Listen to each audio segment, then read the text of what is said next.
За хөрөнгө оруулалтын 4-р хавсралтай асуух асуулт нь эхнийх нь 4-р хавсрал дээр явж байгаа санхүүжилтийн их үүрсвэр дээр шууд хөрөнгө оруулалт гэж бичсэн байна. Энэ улсын төсөв орон нутаг гадаад зээл тусламжаас ялгаатай ямар төрлийн хөрөнгө оруулалтыг хэлж байгаа юм бол эхний асуулт.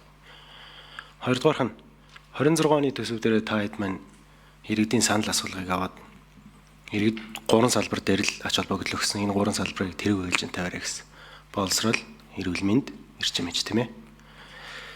Тэгээд та бүгдийн маань энэ 4-р хавсралтайгаа нийтдээ 66 их 80 төгрөгийн хөрөнгө оруулалтуудыг салбараар нь ангилаад үзлээ. Боловсрол, эрүүл мэнд нэмээд шинжлэх ухаан соёл дээр 8% байна. Тэгээ боловсруулах үйлдвэр дэд бүтц дээр 34%, эрчим хүч 29%, бүсчилсэн хөгжил 25%. Төрийн институтыг чадахыг сайжруулна гэдэг 4% байна. Тэгээ энэ бүсчилсэн хөгжил гэдгийг дотор нь харахаар замын төслүүд маш их байна. Нийтдээ улсын төсвөөр 19 замын төсөл дээр 3.5 их 80 төгрөгийг төсвөлсөн байна. Ингээ харахаар автоматар бид нэр 20-30 он хүртэл жил болгон 20%-ийг замын хөрөнгө оруулалт руу хийх гэдэг юм л да. Иргэд маань ингээд яг аль салбарыг чухалчилж анхаарч байгаа вэ гэдгээр нь санал хүсэлтээ өгсөн байхад 5 жилийн үндсэн чиглэл дээр бид нэр яг энэ боловсрол, эрүүл мэнд, эрчим хүч гэсэн 3 салбар дээр хөрөнгө оруулалтад төлхөө тавих хэрэгтэй байсан биш үү? Энэ дээр та хэд маань ямар бодолтойгоор энийг боловсруулж ирсэн бэ? 3 дахь асуулт нь соёлын яам асууя. Хүр дүн дээр 3.1 үндэсний агуулгатай өрн бүтээлийн тоог нэмэгдүүлэх гэсэн арга замыгаа бичсэн байна. Хөрөнгө оруулалт дээр 4-р хавсралтанд үндэсний урлагийн их театрыг барих төсөл дээр 352 тэрбум төгрөг гэж тавьсан байна. Та хэд маань зорилго тавьчаад тэрнтэй хүрэх арга замыгаа зөв тодорхойлсон боловч тавьж байгаа хөрөнгө оруулалт нь болохоор төр өөрөө театр барих гэж байгаа гэсэн. Бичиг баримтаа боловсруулахдаа энийг яаж уялдуулсан юм бол эдгээр дээр тодорхой хариу авъя. За хөрөнгө оруулалттай холбоотой асуудал хэн хариулах вэ? За 7 номер нэрээ хэлээд хариулаарай. Гишүүний асуултанд хариулъя. Эдийн засгийн хөгжлийн яам төгөлдөр шууд хөрөнгө оруулалт гэдэг дотор маань болохоор гадаадын шууд хөрөнгө оруулалт, дотоодын шууд хөрөнгө оруулалт, тэгээд төрөмчийн аж ахуйн нэгжүүдийн шууд хөрөнгө оруулалтууд манаараа явж байгаа. Яг шууд улсын хөрөнгө оруулалтын хөтөлбөрөөр нь авч үзвэл яг шууд хөрөнгө оруулалтаараа нийт 14 төсөл хэрэгжиж байгаа. Бүсэлсэн хөгжлийн хүрээнд яагаад авц замын төслүүд олон орж ирсэн бэ гэдэг дээр болохоор 2024 он 2025 онд бүсэлсэн хөгжлийн жил болж зарласан холбоотойгоор авц замын төслүүд шинээр эхлүүлсэн байгаа. Тухайн энэ удаагийн улсын хөрөнгө оруулалтын хөтөлбөрт шинээр авц замын төсөл бол нэгийгч нэмээгүй. 2024 25 оныг хэрэгжиж эхэлсэн төслүүд маань ингээд тусахтай явсан байгаа. 6 номер гүйцэж хариулъя. За хөгжлийн бодлого төлөвлөлтийн тухай хуулиараа за үндсэн чиглэлийн төслийг одоо улсын хөрөнгө оруулалтын хөтөлбөрийн хамт баталнаа одоо боловсруулж улсын хурлд өргөн мэдүүлнэ гэдэг хуулийн залтал байдаг. За энэ хүрээндээ болохоор улсын хөрөнгө оруулалтын хөтөлбөртөө ямар төслүүдийг тусах ёстой вэ гэхээр за 30 тэрбум төгрөгөөс дээш төсөв төртөгтэй тэзүү зураг төсөл нь боловсруулагдсан. За урт хугацааны бодлоготой нийцсэн байна гэж заасан байна. Тэгэхээр нөгөө бид нар 5 жилийн үндсэн чиглэлээ боловсруулахдаа хөгжлийн бодлого төлөвлөлтийн хуулиар төсвийн ерөнхийлөн захирагчтай хамтран ажиллаж боловсруулалтыг хийж орж ирж байгаа.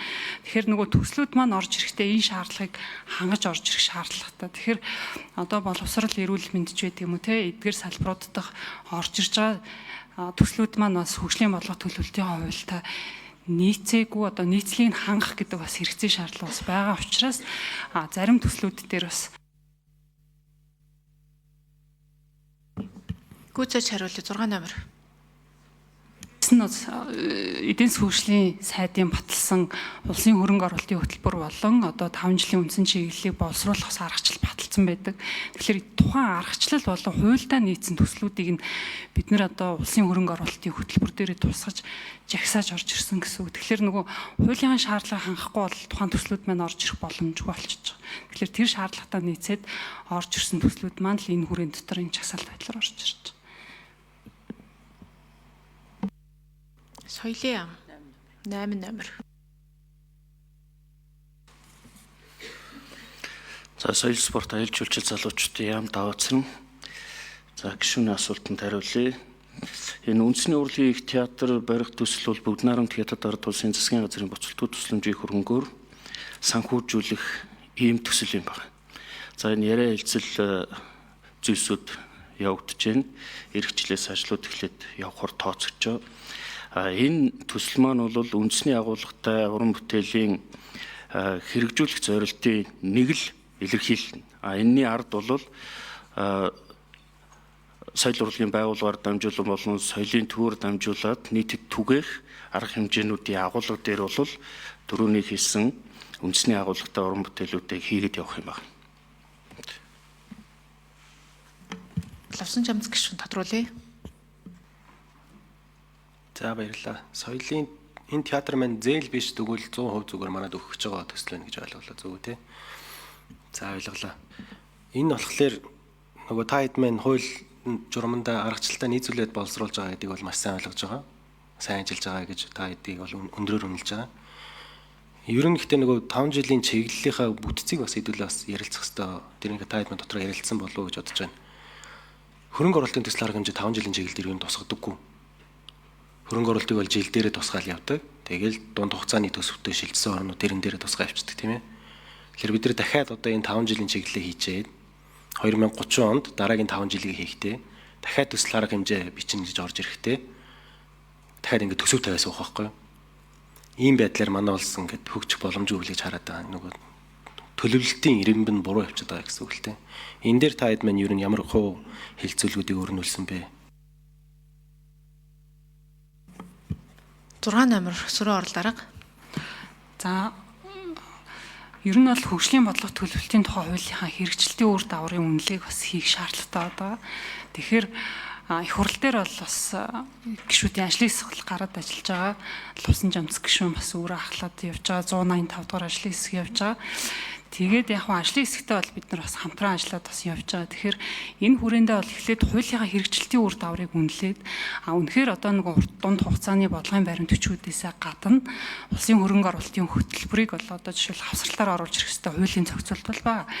Тэгэхээр одоо тэрэн дээр бас хуулийн хэрэгжилтийн үр дагаврыг үнэлэн дээрээс нь гадаад орнуудынхаа бас одоо судалгаа хийгээд тандан судлах шаардлагатай байдаг хууль тогтоомжийн хуулиар.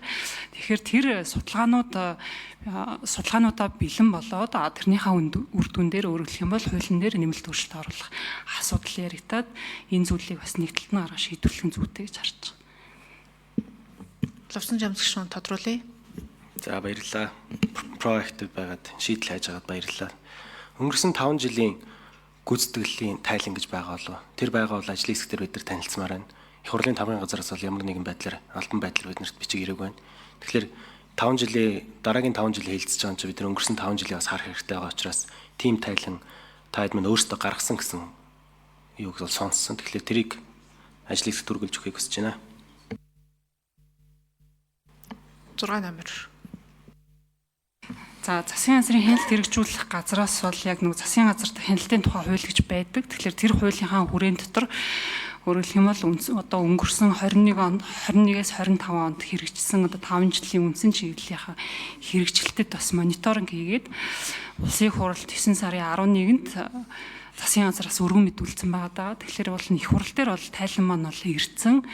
Тэр тайландаа үндэслээд бол бид нар хөгжлийн бодлого төлөвлөлтийнхаа тухай хуульд нийцүүлээд үр дүн суурилсан төлөвлөлтийнхаа арга зүйг бариад энэ 5 жилийн үндсэн чиглэлийг боловсруулж орж ирж байгаа. Тэгэхээр их хурал дээр бол ирсэн байгаа 9 сарын 11-нд.